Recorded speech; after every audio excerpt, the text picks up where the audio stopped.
Alright, ready? Kayfabe Gimmicks! You know where to find us on Facebook. We're on YouTube. Fiction Entertainment, brother. YouTube. Fiction Entertainment, brother. YouTube. Fucking #1 Kayfabe Gimmicks podcast ever. So. How are you looking for? Put words in the wrong place. Are you recording all this, dude? The best wrestling podcast that's always been. What you gonna do, brother, when the beast starts talking about wrestling and drinking whiskey and it's all crazy up in here? This is Kayfabe Gimmicks, Season 2, Episode 7. We ain't playing that shit where we don't know what we're doing anymore. We're not. I mean, I was thinking let's, play it straight. That's fine. Because we got something to talk about. We actually have something to talk about. Something that just happened. I'm putting this episode up tomorrow. Uh-oh. Oh shit, the day after the CWC, we are talking about it. Talk about how useless it is. Man, I hated this idea as soon as it was fucking announced. Yeah. And I don't hate the idea of cruiserweights. I hate the idea of non-WWE guys competing for a classification of best in the world. When they don't compete against everybody in the world. Well, it's not just that, but more of the fact that in a predetermined sport, you're acting like this is a sporting event. Yeah, you're definitely treating it like it's fucking some kind of prize fight. Or some kind of tournament that would happen under, like, USDA rules or something like that. USDA? I don't know. Is that FDA? No. Well, the USDA, that's the Drug Association. Yeah, but they preside over shit like that. Like track and field and wrestling do they? and judo. Yeah. Oh, I feel stupid all of a sudden. Yeah, they have their own off-brand stuff of like, it's weird, but like the UFC. I've had a headache for like the majority of this day, and like that was me on Monday. But so like, I came into this thing and I was like, okay, you're gonna have all of these great wrestlers. Yep. And you're not gonna be able to tell a story.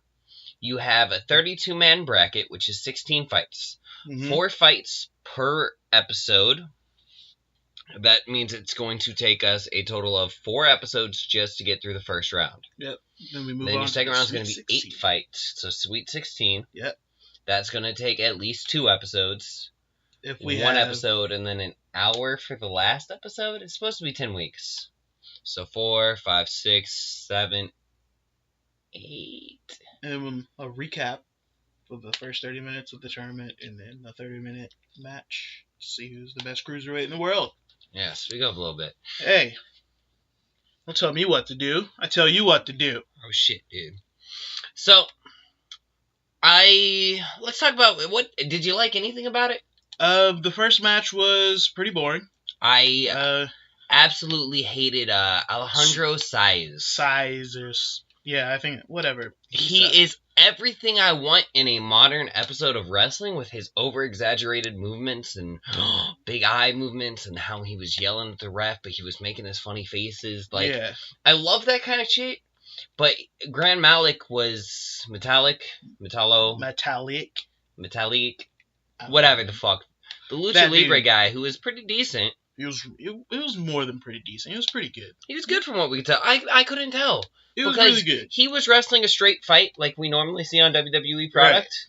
Right. And the other guy, Saez, was just kind of like, I'm a goddamn cartoon character. Yeah. I'm going to Yosemite Sam the fuck out of this shit. They were at the same party. They were just dancing to do 2 different beats. I think that was the best way we figured out how to put it. Yeah.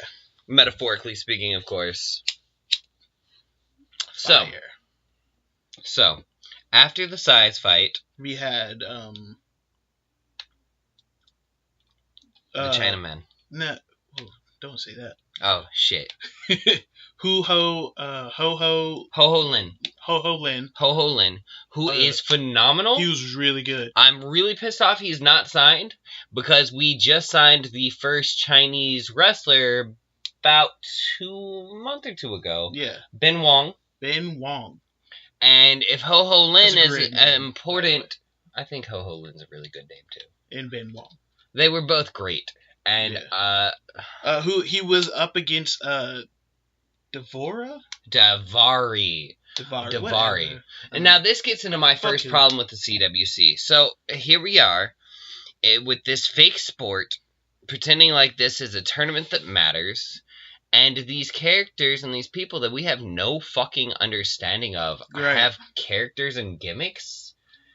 Davari? Davari, yeah. Yeah, he came in as a heel. He didn't want to shake Lynn's hand for whatever reason. He was being a huge bitch. Huge exaggerated footsteps as he was walking up to the ring. Just slams his foot on the metals, on the aluminum. And I mean, I'm not saying I don't want to see your personality. The other gentleman was really great. The one who fought Patat. Who? Cedric. When Cedric fought the Frenchman, is that also bad? He wasn't French. But... Yes, he was. He was from France. No, he wasn't. Yes. I'm pretty sure he wasn't from France. Dude, look it up. All right, fine. We're gonna do this. I won't guarantee it, but I'm pretty sure he wasn't from France. Okay. I'm pretty sure he was. So they have gimmicks, and the French gentleman also had a gimmick. He was the heel.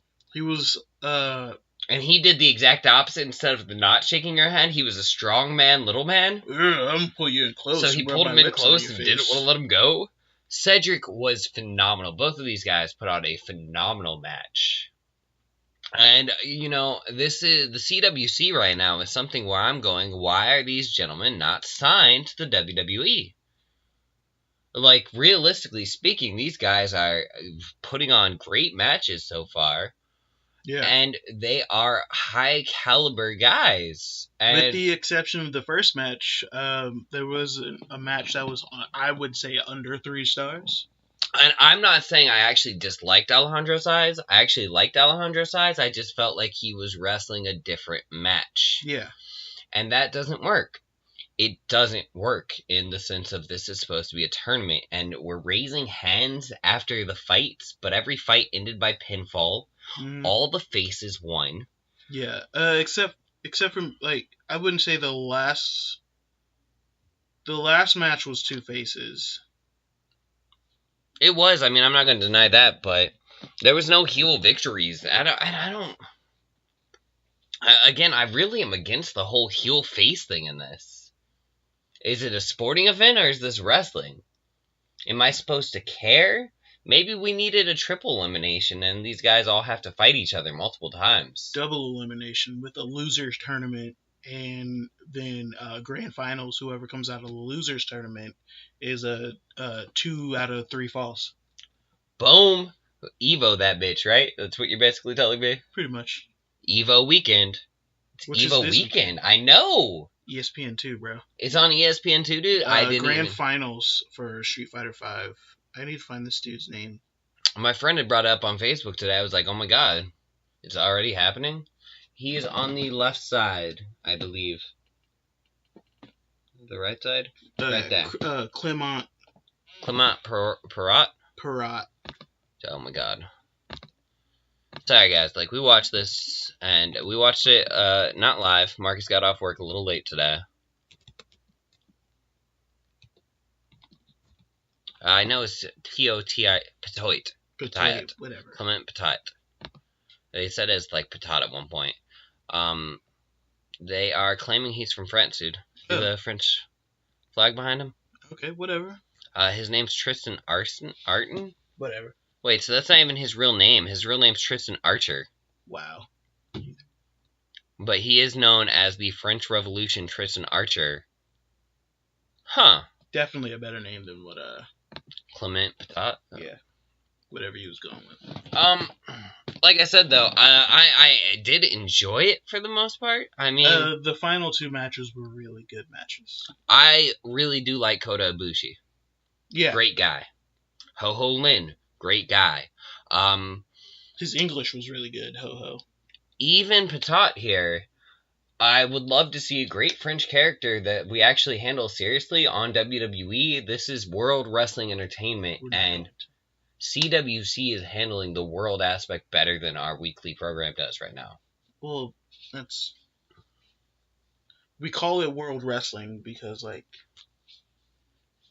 for whatever reason, like, the WWE is like, yeah, no other wrestling company exists but us. This is our company.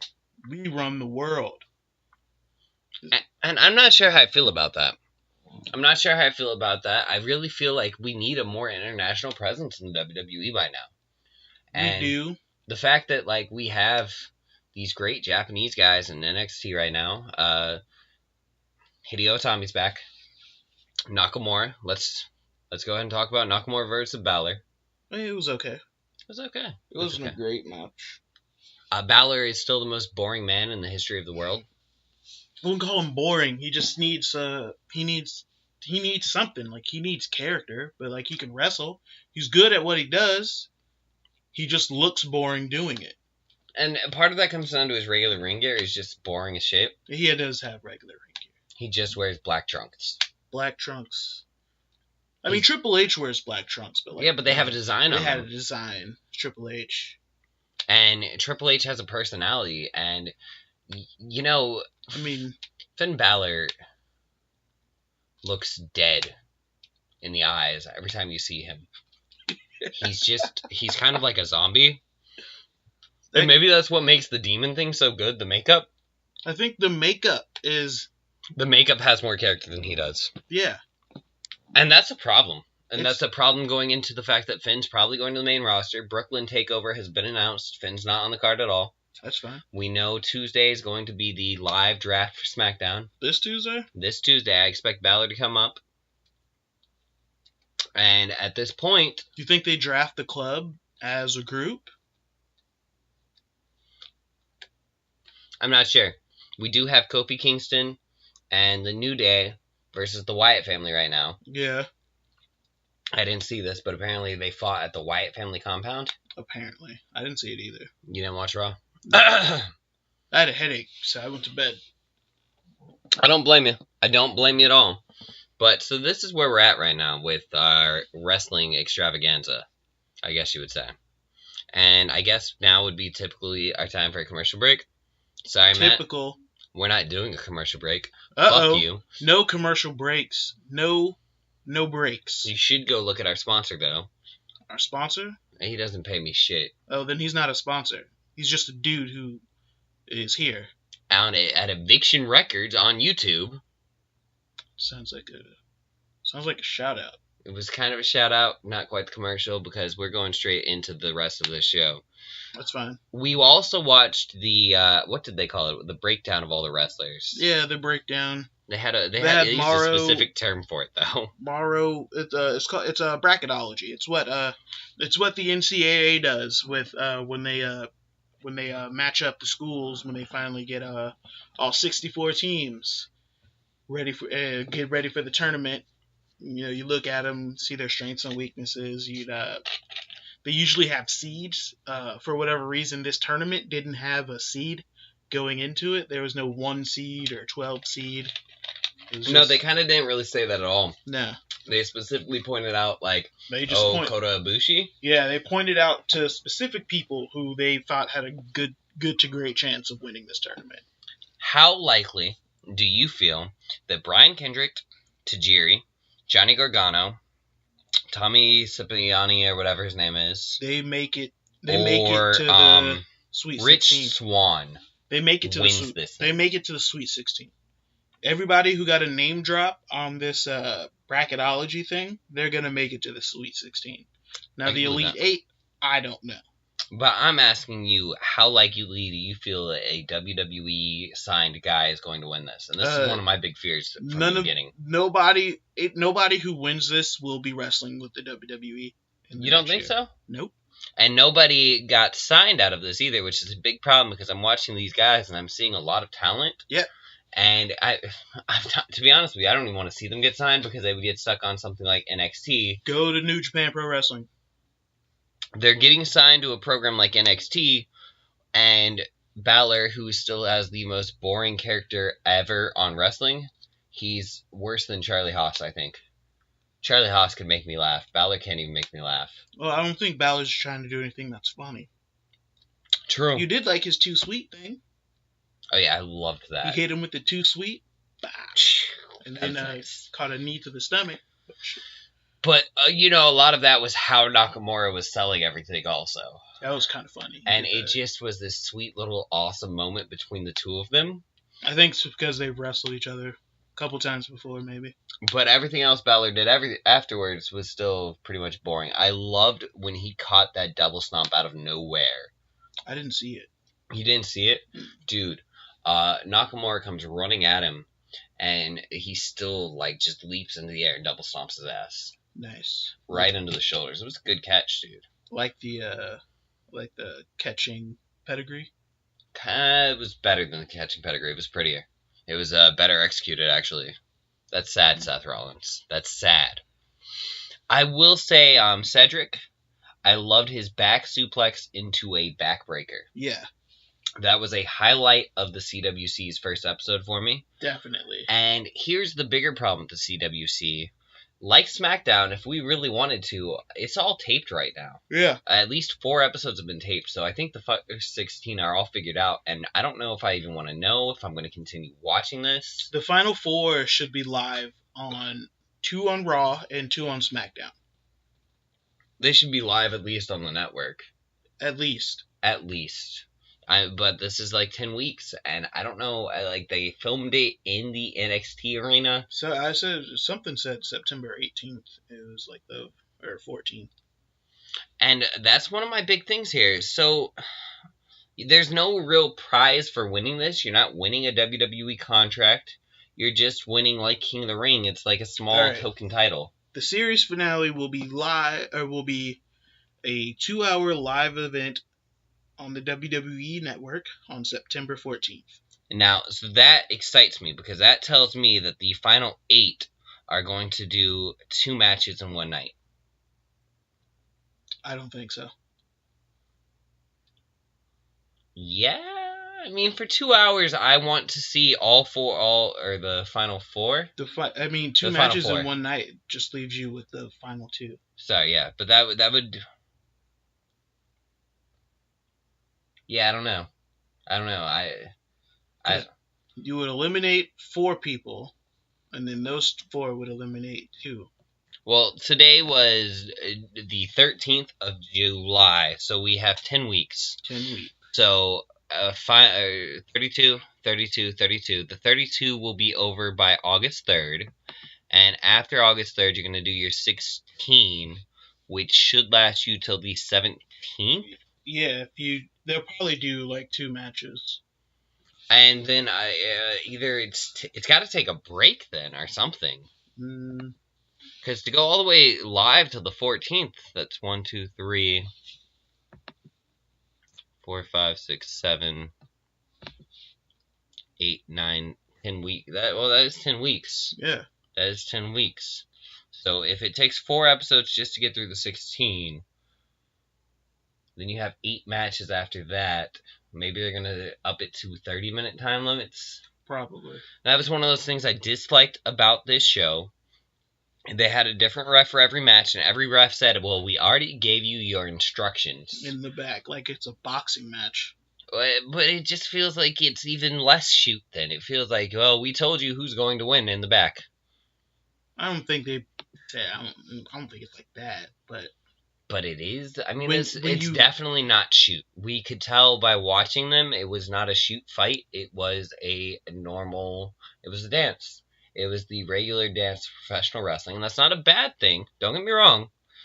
But again, it's where are the stakes? I don't watch wrestling. And this was the first episode of Season 2.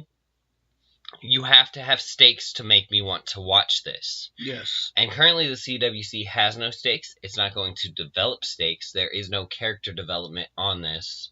So stakes and storylines. For 10 weeks, I'm supposed to watch fake fighting. Which is not entertaining. And at the end of the day, each and every single one of these guys has been decided as a winner before I see the episode. They already probably know who won the CWC. In their heads, they already know exactly who they scripted this out all the way. So now it's just their job to put on a good match or put over whoever is going over on them that night. And that makes it less exciting. It does. The CWC is the Cruiserweight Champion Classic is the least exciting thing I think the WWE may have ever done. With the exception of Darren Young. and We're Bob gonna Backlund. we're gonna make him great again, actually, sir. He has to be great first. I cannot wait to watch him live on SmackDown every night. Him and Bob Backlund need to go to SmackDown because I want to watch them live every week. We've talked about this. I'm going to be watching SmackDown more than ever because it's Until going the to be Flash live. comes back. I'm not promising that. PlayStation View has to have the CW. Until the Flash comes back. PlayStation View has to have the CW for that to happen. It's fine. SmackDown will go back to being taped once the Flash comes back. So Watch the supposedly Flash CW Tuesday at 8. we don't do shout-outs to DC properties. What are you talking about? I love the Flash. I'm due too, and I'm gonna get a Flash tattoo. But let's be realistic. Flash DC. Did you see the art in Justice League Rebirth last week? No, I haven't read any Rebirth. Yes, you have.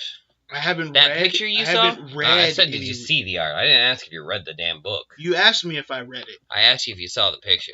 What, the Wonder Woman? Yeah, that Wonder was Man. The Wonder Man, because that was not Wonder Woman. That was gross. Fuck DC. I wouldn't go that far. Alright, I'm not gonna go that far either. DC, you can offer me a job, and I will write better things than what you currently put out. WWE offered me a job, and I will write better things than you put out.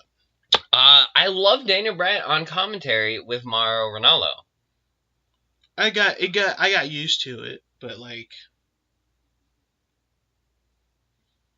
I just felt like the man, like you kept him from wrestling, and then now you want him to call this. And I understand where your problem comes from that, but I do enjoy listening to Daniel Bryan talk, and he is a knowledgeable source about the things he's discussing, which is nice. He's like a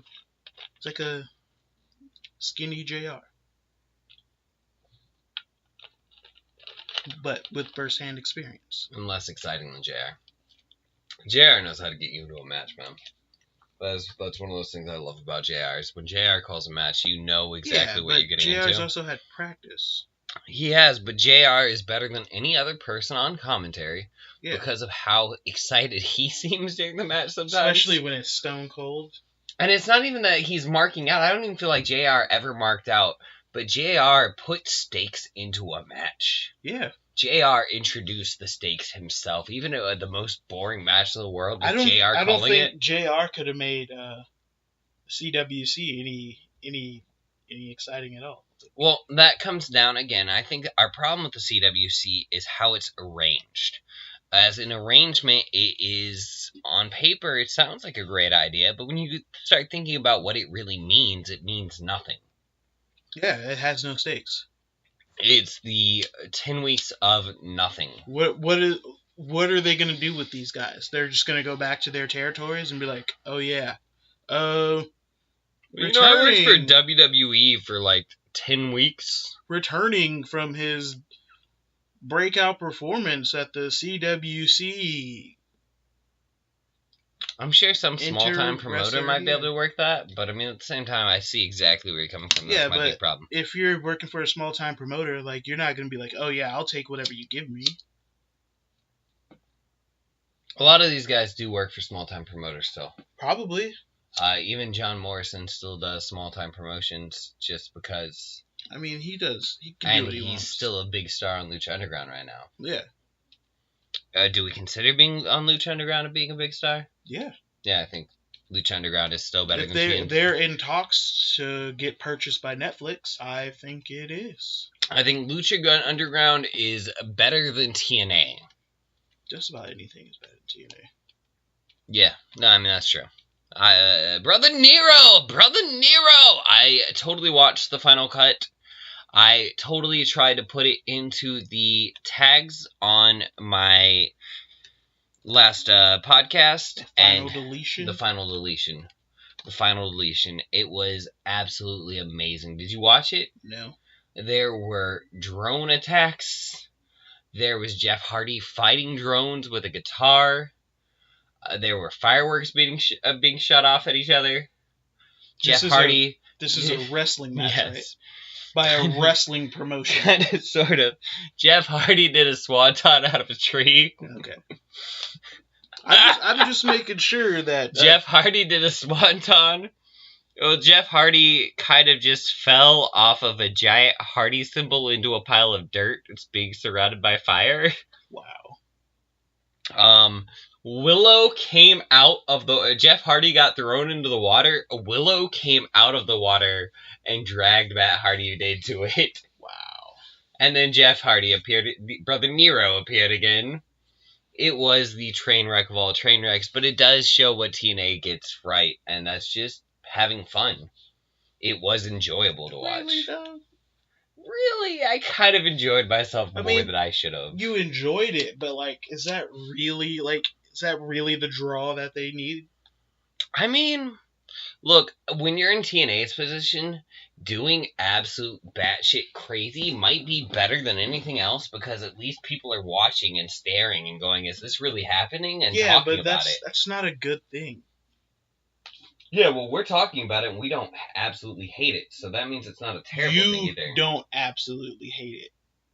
TNA is supposed to be a wrestling promotion. Having a dude flying out of a fucking tree isn't wrestling. I'll give you that. That is true. It's not fucking... Like, I don't know. It's just not... It just doesn't seem entertaining. I don't want to see a man get thrown into a lake and then have another person who clearly hasn't been there the whole time come and take his place. Jeff Hardy is Willow. Okay, sure.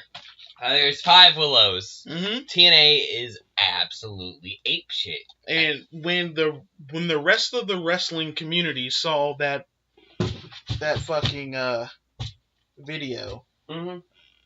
Well, that was also one of those great things because TNA filmed it entirely at the Hardy compounds. Mm-hmm. So, like, nobody at TNA knew what was going down, so they just show up for work and this shit's showing up on the Titantron and they're watching it live. And then they make fun of it. This is their own promotion, and they make fun of it. I mean... This is supposed to be serious. This is a serious storyline here. Brother Nero! Exactly. Did you see the meme image of the Brother Neros? No. And instead of Bootios, it's Brother Neros. Wow. And it's Jeff Hardy's face. And it's a bowl full of pills. That's fucked up. Ah, that happened. That's a little messed up. I think that's going to be the image for this podcast, speaking of which. Yeah, Nero's. Brother Nero's cereal. Sorry to whoever I stole that image from. It was just so funny, I had to use it.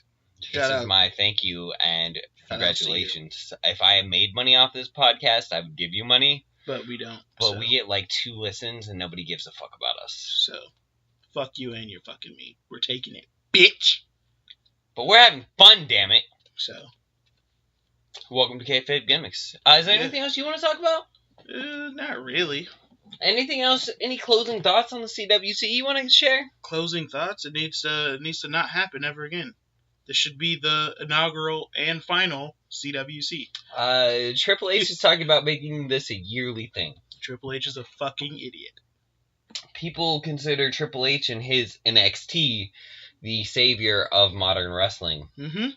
How does that make you feel? The savior of modern wrestling? Yes. So who did they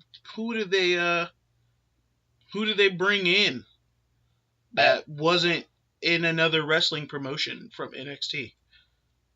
Every time anything happens in the WWE, people like to blame Vince and say Triple H is God. I mean, every bad decision is Vince's fault.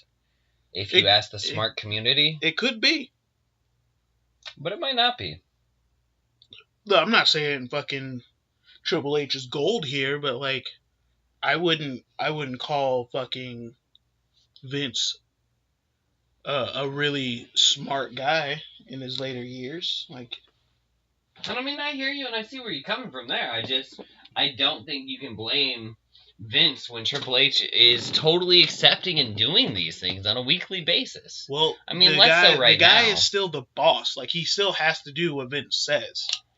Like, he doesn't have that kind of power to veto Vince McMahon. So, possible spoiler news. Actually, apparently this podcast isn't done. Daniel Bryan is maybe going to be the general manager of SmackDown. So? How does that make you feel?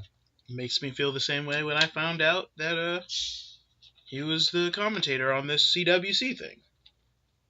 It's like you kept him from wrestling, and now you want him to be around wrestling 24/7. He needs to make money somehow. I'm pretty sure he has a nice severance package. As a, hey, Daniel Bryan, don't sue our company. I think they just pay him for appearances now.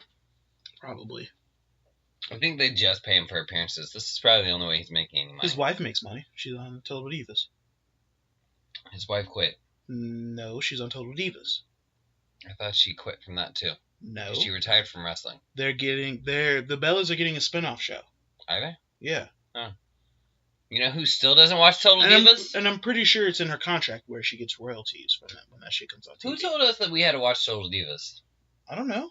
I don't know. Somebody said we had to watch Total Divas. Fuck that person too. Who said we had to watch anything? Go fuck yourself. I think it might have been Matt. Matt watched Total Divas. Take that shout back. Fuck you, Matt. Get your dick out of your hands when you watch Total Divas. Keep your dick in your hand. Just don't let anybody walk in, especially your mom. What are you doing? Shout out to Rough Lee. It's TV-14, Mom.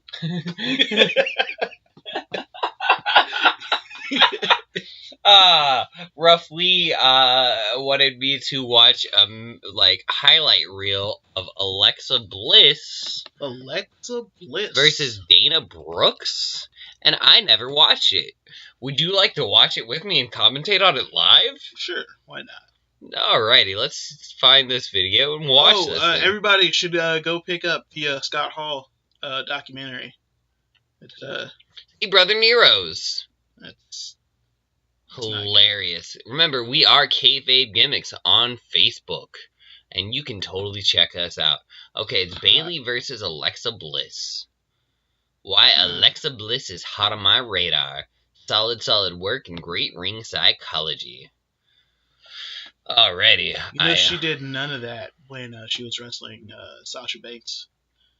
Sasha Banks does not get a singles match at Battleground. It's been announced. It's going to be a tag team match.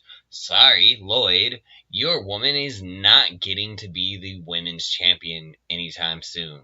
Whose woman? Lloyd loves Sasha. Oh shit. Dude. Alright, Ruff was talking about that. See, that's what ended Sting's fucking career. And you see that? Yeah, they just successfully did it. Sting didn't have all the hair, though. Yeah, they still successfully did it better than Sting and Seth Rollins. I'm pretty sure they could do a better sunset flip and not tear their ACL either. Well, poor Seth Rollins. They also don't weigh that much. True. Alexa Bliss is pretty good at taking a bump. I'm going to give you that. She has a lot of hair. She does have a lot of hair. I'm not complaining about that. I'm still complaining about Bayley, though. She looks like an 80s pop star. She looks like a 16-year-old. She looks like a 16-year-old 80s pop star. She looks like a hardcore lesbian. She looks like... Oh, man. I wish you would have seen How I Met Your Mother. But, hold on. I'm gonna pull it up. Have you ever watched Napoleon Dynamite? Yes. I've been saying for years that I feel like Bayley looks like Deb if Deb was skinnier. Wait, what is Alexa Bliss doing? Ooh, nice knees. Oh. Nice. That was kind of talented. It's kind of talented. She's very short, too, from what Ruff was telling me the other day. I believe she's 5'1". And this is our shout-outs for Ruff Lee. We watch what you want us to see. Good job, man. Keep making suggestions like this, and we'll do it again. I'm not complaining about this. I mean, but see, this is the whole NXT problem, man. What? This is that problem I was kind of trying to get into. Right now, we have Brooklyn, and it's going to be Asuka versus Bayley again. And then you have Finn Balor not there at all. And you have Nakamura versus Samoa Joe as the main event of NXT. But I feel like both of them are main event players who are able to be on the big card, not NXT.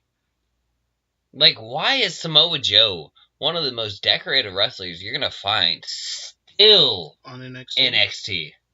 I don't know. Hold on, I'm trying to find... Is there a real reason why Bobby Roode is on NXT still? All right. I don't. So, back to the conversation. Do you think Sasha Banks is going to make it as women's champion before the end of the year? Bailey. Oh my. Oh my. Look up Deb from Napoleon Dynamite. I remember what she looks like. Oh yeah, dude. That's what I see every time I see you. Bailey. I hate Bailey. Sorry, Bailey. Keep giving hugs, though. Yeah, you're a hugger. You're a hugger. Definitely. Dude, see? Totally looks like fucking Deb, dude. Your mom goes to college. Damn it, Tina. Eat the food, Tina. God. You just smashed my tots. I watched Napoleon Dynamite the other day. It still holds up for me. I never watched the Napoleon Dynamite TV show, though. I heard it was pretty bad. Sasha Banks will probably be champion at SummerSlam. At SummerSlam? Yeah. Pretty much, your title. You don't really want to switch titles on, like, the non-Big Four pay-per-views. I mean, I hear you about the non-Big Four pay-per-views, but I feel like you are more likely to see Dana Brooks come out and try to be on top by the time SummerSlam happens.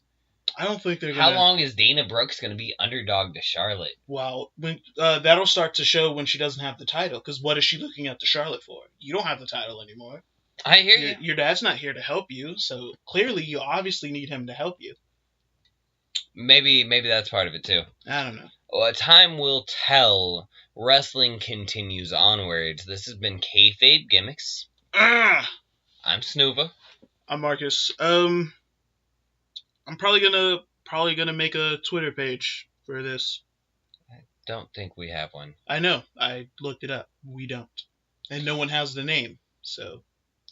Nia Jax is sturdy. I stand by what I said. Hashtag Nia Jax is sturdy. First tweet coming out of Kayfabe Gimmicks on Twitter. I mean, I'll give you the password. You can put whatever the fuck you want. I don't want to be the first tweet. You're going to handle this, I thought. No. I thought you were taking responsibility just now. Responsibility? No. Oh, God. Well, we are a train wreck, as usual. What? Train wreck? Not train wreck. Just, you know what they say. You put that title on my smooth belly. That's gross. This is going to be a train wreck. I like freight trains still. Sign them, WWE. sNooVa, out.